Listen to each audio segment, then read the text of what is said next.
বড় চাঁদঘর উচ্চ বিদ্যালয়ের ছাত্রছাত্রীদের নিজস্ব ম্যাগাজিন অনুষ্ঠান অন্বেষাতে সবাইকে স্বাগত।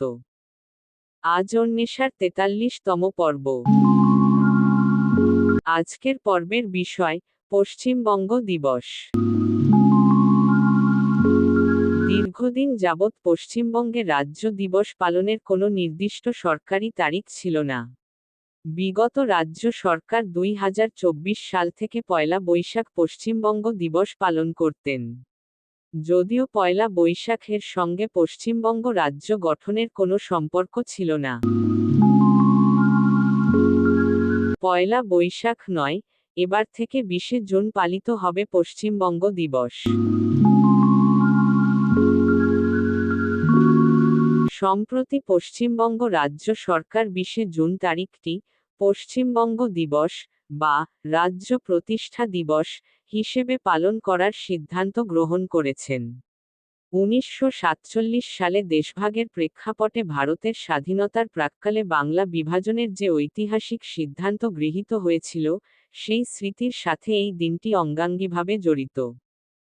ব্রিটিশ ভারতের শেষ ভাইসরয় লর্ড মাউন্টব্যাটেনের ভারত বিভাজনের পরিকল্পনা অনুযায়ী ১৯৪৭ সালের ২০শে জুন বেঙ্গল লেজিসলেটিভ অ্যাসেম্বলি বা বঙ্গীয় আইন পরিষদের সদস্যগণ যৌথ ও পৃথকভাবে মোট ৩টি অধিবেশনে মিলিত হন। এই অধিবেশনে বাংলা বিভক্ত হবে কি না এবং হলে কোন অংশ ভারতের সাথে বা পাকিস্তানের সাথে যুক্ত হবে, তার ওপর ভোট নেওয়া হয়।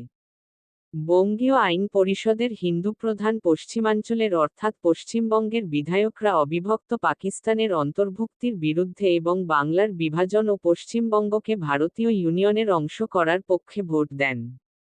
ডক্টর শ্যামাপ্রসাদ মুখোপাধ্যায়ের মতো দূরদর্শী নেতাদের নেতৃত্বে গৃহীত এই সিদ্ধান্তের ফলেই আজকের পশ্চিমবঙ্গ একটি গণতান্ত্রিক ভারতীয় রাজ্য হিসেবে নিজের আলাদা পরিচয় ও অস্তিত্ব টিকিয়ে রাখতে পেরেছে।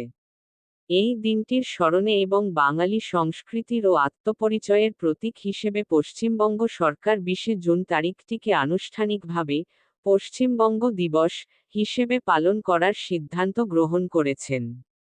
২০শে জুন পশ্চিমবঙ্গ দিবস পালনের যৌক্তিকতা। ১. প্রাতিষ্ঠানিক ভিত্তি। ১৯৪৭ সালের ২০শে জুন বিধানসভার সেই ভোটাভুটিই ছিল পশ্চিমবঙ্গ নামক একটি পৃথক প্রশাসনিক একক তৈরির প্রথম আইনি পদক্ষেপ। তাই পশ্চিমবঙ্গ রাজ্যটির সৃষ্টির দিন হিসেবে এই তারিখটিই সবচেয়ে যুক্তিযুক্ত। ২. ঐতিহাসিক স্মারক। এই দিনটি কেবলমাত্র একটি তারিখ নয়, বরং এটি বাংলা ভাগ এবং সেই সময়ের রাজনৈতিক পরিস্থিতির এক জ্বলন্ত স্মারক। এটি আমাদের সেই সময়ের প্রতিকূলতা এবং দেশভাগের ট্র্যাজেডিকে মনে করিয়ে দেয়। ৩. অস্তিত্বের স্বীকৃতি। রাজ্য হিসেবে পশ্চিমবঙ্গের জন্মের প্রেক্ষাপটকে স্বীকৃতি দেওয়ার মাধ্যমে আমরা আমাদের রাজ্যের ইতিহাস ও ঐতিহ্যের প্রতি সম্মান প্রদর্শন করি। পশ্চিমবঙ্গ দিবস পালন করার উদ্দেশ্য কেবল উৎসব নয়, বরং আত্মজিজ্ঞাসার। এই দিনটি আমাদের মনে করিয়ে দেয় যে, কতটা কঠিন পরিস্থিতির মধ্য দিয়ে আমাদের আজকের এই রাজ্যটি গঠিত হয়েছিল। এটি আমাদের রাজ্যের সমৃদ্ধ সংস্কৃতি, শিল্প, সাহিত্য এবং সংগ্রামের ইতিহাসকে স্মরণ করার একটি সুযোগ। পরিশেষে বলা যায়, ২০শে জুন পশ্চিমবঙ্গ দিবস পালন করার অর্থ হল রাজ্যের গঠন প্রক্রিয়ার ঐতিহাসিক সত্যকে স্বীকার করে নেওয়া।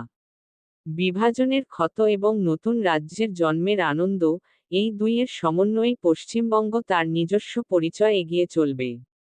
এই দিনটি আমাদের রাজ্যের অগ্রগতির পথে নতুন করে শপথ নেওয়ার প্রেরণা যোগাবে।